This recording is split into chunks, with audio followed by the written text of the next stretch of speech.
Chapter start होते हैं यहाँ पर हम देखते हैं ये सब लोग काइजू की वजह से घर के अंदर चले गए होते हैं। तो यहाँ पर जो ओकारुन होता है वो बोलता है कि ये जो घर है नैनो स्किन से बना है। जैसे कि लूडो ने कहा था ये घर जो है नैनो स्किन से बना है जो कि अल्ट्रा डेंस नैनो मैकेनिक से बना है। इसका मतलब ये है कि हम जो चीज विजुअलाइज करेंगे या सोचेंगे नैनो स्किन वो चीज का शेप ले लेगा। यहाँ पर ओकारुन डेमोन्स्ट्रेट करते हुए जो टेबल होता है उसको एक कपड़े की तरफ उठाता है और अपने विजुअलाइजेशन की पावर की हेल्प से उसे शेप देने की कोशिश करता है। लेकिन यहाँ पर जो घर होता है वो हिलने लगता है और नीचे ढहने लगता है, जिसको देखकर जो मोमो और बाकी लोग होते हैं वो डर जाते हैं। तो यहाँ पर जो मोमो होती है वो ओकारुन से रिक्वेस्ट करती है घर को पहले जैसा बना दो ओकारुन। लेकिन यहाँ पर आयरा डर की वजह से ओकारुन को पकड़ लेती है, जिसकी वजह से जो ओकारुन होता है ठीक से कॉन्सेंट्रेट नहीं कर पाता है। इतने में इनके बीच यहाँ पर किंटा आ जाता है और कहता है रुको ओकारुन मैं तुम्हारी हेल्प करता हूँ। यहाँ पर किंटा अपनी साइंस फिक्शन नॉलेज की हेल्प से अपने दिमाग में कुछ चीज विजुअलाइज करता है, जिसकी हेल्प से जो घर होता है अपने आप रीशेप लेने लग जाता है। पावर रेंजर्स की तरह जो घर होता है वो रीशेप लेते हुए एक जायंट बुद्धा रोबोट में बदल जाता है।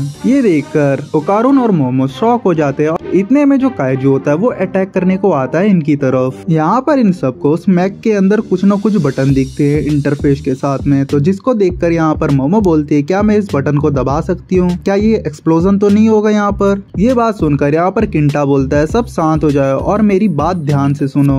लेकिन यहाँ पर जो मोमो होती है वो किंटा की बात को काट कर बोलती है सबको चलो एक एक बटन चॉइस कर लो, सब एक साथ इस बटन को प्रेस करेंगे। इतने में यहाँ पर सब अपना अपना बटन चॉइस कर लेते हैं और दबाने के लिए रेडी हो जाते हैं। इतने में जो मोमो होती है वो काउंटडाउन चालू करती है 1 2 3 3 बोलते ही सब बटन दबा देते हैं, जिसकी वजह से यहाँ पर हम देखते हैं जो मैक होता है उसका एक हाथ टूट के नीचे गिर जाता है और जो ओकारुन होता है उस मैक से बाहर निकल जाता है। इतने में ये चीज मन को ऑब्जर्व करके काइजू इन पर अटैक करने को आता है। फिर जो काइजू होता है उस मैक को एक किक मारता है तगड़ा, जिसकी वजह से जो मैक होता है दूर जाकर गिरता है। फिर जो काइजू होता है उसको अपने टेल से पकड़ लेता है उसकी पैर को और हल की तरह स्मैश करने लग जाता है जमीन में। स्मैश करते करते फिर सडनली बीच में काइजू अपना एक तगड़ा पंच मारता है उस मैक के ऊपर, जिसकी वजह से जो मैक होता है उसका हालत खराब हो जाता है। फिर यहाँ पर जो ओकारुन होता है वो अपने पैराशूट से जमीन पर जाकर लैंड होता है। इतने में यहाँ पर हम देखते हैं जो मैक का टूटा हुआ हाथ होता है वहाँ पर एक एक्सप्लोजन होता है, जितने में वहाँ से फिर ईविल आई बाहर निकलता है। बाहर निकल के वो भागने लगता है, लेकिन इतने में वहाँ पर सडनली फिर से एक एक्सप्लोजन होता है, जिसकी वजह से जो ईविल आई होता है वो उस हाथ से दूर जाकर फेंकाता है और ओकारुन के पास आकर गिरता है। और यहाँ पर ईविल आई ओकारुन को देखकर बोलता है क्या ये तुमने किया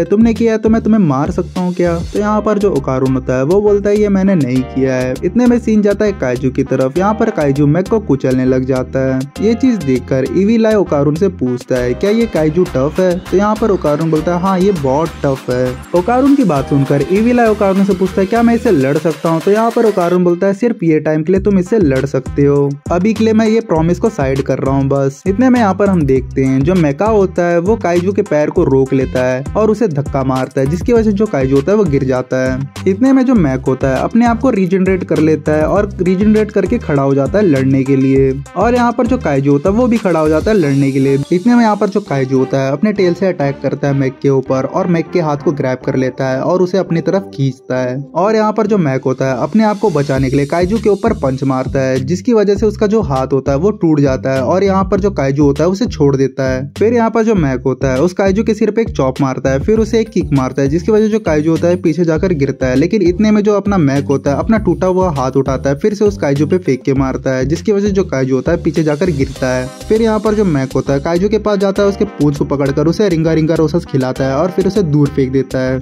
इतने में यहाँ पर जो मैक होता है वापस से अपने आप को चार्ज करता है और काइजू के ऊपर अटैक करने को जाता है, जो कि उसका चार्लिजार्ड वाला अटैक करता है उस काइजू के ऊपर। इस अटैक की वजह से जो काइजू होता है उसका हालत खराब हो गया होता है। लेकिन यहाँ पर जो काइजू होता है खुद को इनविजिबल कर लेता है, जिसको देखकर ये लोग चौंक जाते हैं। यहाँ पर काइजू इनविजिबल होने की वजह से जो मैक होता है उसे देख नहीं पाता है। इतने में जो काइजू होता है उस पर फिर से अटैक करता है। उस अटैक से खुद को यहाँ पर मैक संभाल लेता है जैसे तैसे। लेकिन यहाँ पर जो काइजू होता है वो वापस से अटैक करता है, जिसकी वजह से जो मैक होता है उसके पैर जो होते हैं वो टूट जाते हैं और वो नीचे गिर जाता है। लेकिन यहाँ पर जो मोमो होती है अपनी साइकिक पावर का यूज करके उस काइजू को पकड़ लेती है जैसे तैसे। और यहाँ पर जो आयरा होती है अपनी एक्रोबैटिक सिल्की पावर का यूज करके उसे पूरा अपने बालों से लपेट लेती है उस काइजू को। और यहाँ पर आयरा काइजू को अपने बालों में पूरा लपेट लिए होती है। यहाँ पर मैक की हेल्प से ये लोग उसे आसमान पर लेके जाते हैं और उस काइजू को आसमान से घुमाते हुए नीचे लाते हैं और नीचे लाकर पटक देते हैं, जिसकी वजह से जो काइजू होता है वापस से छोटा होने लग जाता है। और यहाँ पर मैक नीचे आता है और अपने वापस से घर के फॉर्म में चेंज हो जाता है। और और ये पूरी फाइट यहीं पर खत्म होती है।